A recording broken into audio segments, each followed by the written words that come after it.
చూడండి, ఇది మజ్జిగ, పుల్లటి మజ్జిగ. ఈ మజ్జిగలో మనం బియ్యం నానబోస్తున్నాం. మనం పుల్లట్టు చేసుకుంటాం. పుల్లట్టుకు ఈ మజ్జిగలో ఫస్ట్ బియ్యం కడగాలండి. కడిగి 2-3 సార్లు కడిగి అప్పుడు ఈ మజ్జిగలో నానబోయాలి. చూడండి, కొంచెం మెంతులు, ఒక 10-15 గింజలు మిరియాలు కూడా దీంట్లోనే వేసేస్తే రేపు పొద్దుటికల్లా నానతాయి. ఇవి నైట్ నానబోసాను.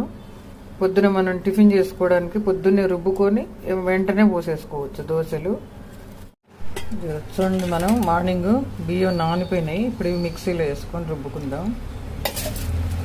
మనం మిక్సీలో ఇట్లా వేసుకొని సరిపోయినంత ఈ మిగిలిన మజ్జిగ పోసి మిగతాది పారబోసుకుంటే సరిపోతుంది.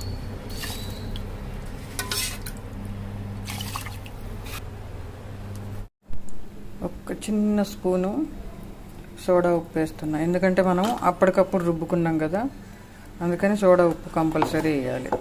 మనం అదే రాత్రి రుబ్బుకున్నాం అనుకోండి, అప్పుడు సోడా ఉప్పు అక్కర్లేదు.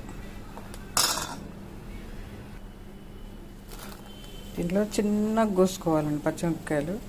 ఒక 2-3 గుప్పెళ్ళు ఉల్లిపాయ వేసాను, అంటే మీ పిండిని బట్టి వేసుకోండి.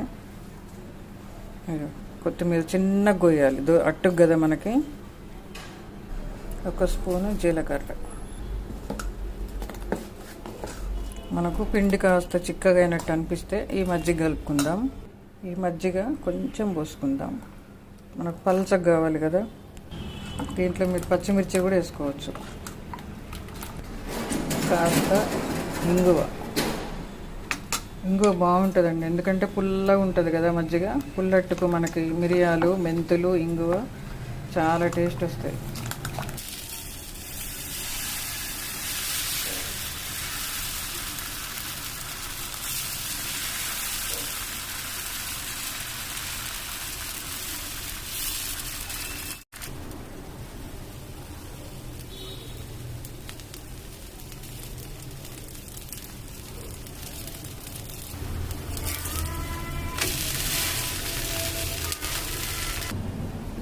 చూడండి, టమాటా చట్నీతో సూపర్ ఉంటుంది.